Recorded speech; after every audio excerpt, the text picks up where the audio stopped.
कि राय बहादुर साहब की ये अवेयरनेस जो 100 साल पहले शिल्पकार सभा के माध्यम से की थी, उसको पुनः स्थापित करने का काम आज भी चल रहा है। और आज के युग के अंदर भी जो सामाजिक बदलाव होने चाहिए या जो समाज के अंदर और अच्छी चीज़ें होनी चाहिए और समता के साथ होनी चाहिए, सामाजिक मूल्यों के आधार पर होनी चाहिए, उस पर काम कर रहा है। आप देख रहे हैं इतिहास व आंदोलन का प्रतिबद्ध अम्बेडकर जनसंचार।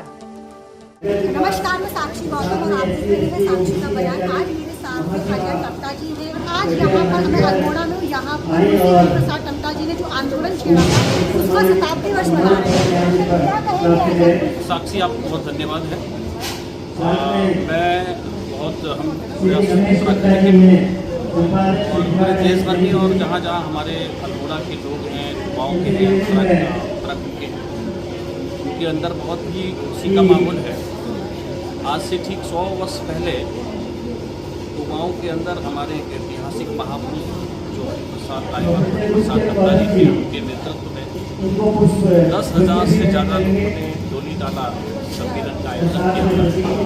उस सम्मेलन की 100वीं शताब्दी के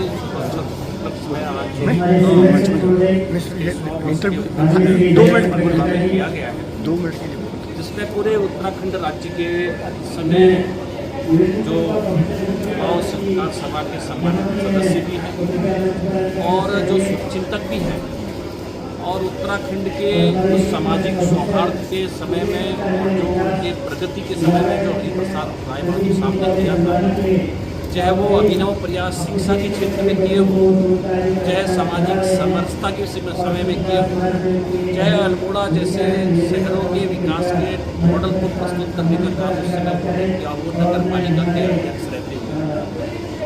राय बहादुर साहब 1936 में जब देश आज़ाद नहीं हुआ था तो तब भी उन्होंने सामाजिक राजनीतिक क्षेत्र में प्रतिभा किया और गोंडा से वो विधायक रहे।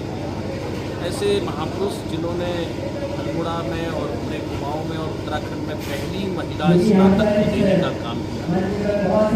ऐसे सामाजिक अवेयरनेस के साथ साथ उन्होंने जो हमारे वंचित समाज के लोग थे वो भूमिहीन होते होंगे तो उनको भी भूमि उपलब्ध कराने का काम किया। मगर मैं अपने शिल्पकार समाज को बहुत गौरवशाली समाज मानता हूँ, क्योंकि मानव जीवन को जीने की पद्धति अगर किसी ने सिखाई है तो आम जनमानस को अच्छे घरों में रहना हो, अच्छे आलीशान कुर्सियों में बैठना हो, चाहे अच्छे कपड़े का इस्तेमाल करना हो, चाहे अच्छे बर्तनों का इस्तेमाल करना हो और भगवानों के स्वरूप से लेकर मंदिरों के बनाने का काम भी शिल्पकार समाज ने ही किया है। इसलिए मैं आपके चैनल के माध्यम से कहना चाहता हूँ कि राय बहादुर साहब की ये अवेयरनेस जो 100 साल पहले शिल्पकार सभा के माध्यम से की थी, उसको पुनः स्थापित करने का काम आज भी चल रहा है। और आज के युग के अंदर भी जो सामाजिक बदलाव होने चाहिए या जो समाज के अंदर और अच्छी चीज़ें होनी चाहिए और समता के साथ होनी चाहिए, सामाजिक मूल्यों के आधार पर होनी चाहिए, उस पर काम कर रहा है। इसके लिए बहुत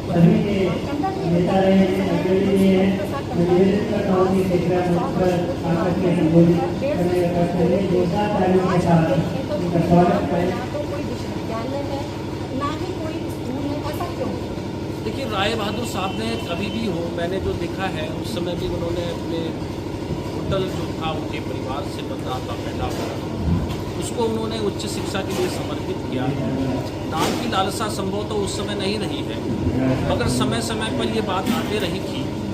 तो हमारे गरुड़ के अंदर हमारे एक बहुत बड़ा जो शिल्पकारों का एक औद्योगिक क्षेत्र है, उसका नाम हमारे हरिप्रसाद टम्टा जी के नाम पे है। हमारे एक शिक्षक संकाय के माध्यम से मैंने पिछले बार चूँकि कई नाम पहले रख दिए गए थे, मैंने भी ये बहुत सारी आवाज़ें उठाई थी, तो उसमें हमने एक संकाय के बड़े हॉल का नाम लिया, उनकी बेटी जिसको उन्होंने पढ़ाया था जी लक्ष्मी टम्टा, उनके नाम रखा। हरिप्रसाद टम्टा जी का धर्मशाला लगभग 20 साल तक बन नहीं पाया।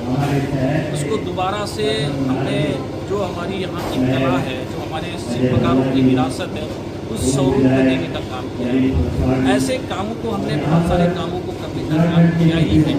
आगे भी अभी क्रम जारी है और ये सिलसिला जारी है और ये सिलसिला जारी रहेगा और आगे यही सामाजिक अवेयरनेस के माध्यम से समय के साथ साथ बहुत सारी चीज़ें, बहुत सारी विधाएँ के नाम पर और आगे बढ़ेंगी। अल्मोड़ा में आप विधायक भी रहे हैं, सांसद भी रहे हैं, तो अल्मोड़ा में जब सोलन विश्वविद्यालय बन सकता है तो उसी विश्वविद्यालय क्यों नहीं बन सकता? देखिए, अभी तो चूँकि विश्वविद्यालय तो अभी ये बना है, ये पहले कुमाऊं विश्वविद्यालय का ही अल्मोड़ा विश्वविद्यालय था।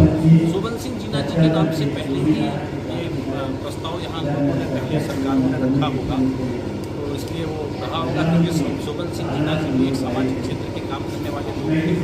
ऐसे ही यहाँ बहुत सारे हमारे गोविंद वल्लभ पंत जी थे, हरिप्रसाद टमटा जी थे, तुलसीराम जी थे, जयानंद भारती थे। ऐसे सभी के बहुत सारे हमारे महापुरुष पैदा हुए।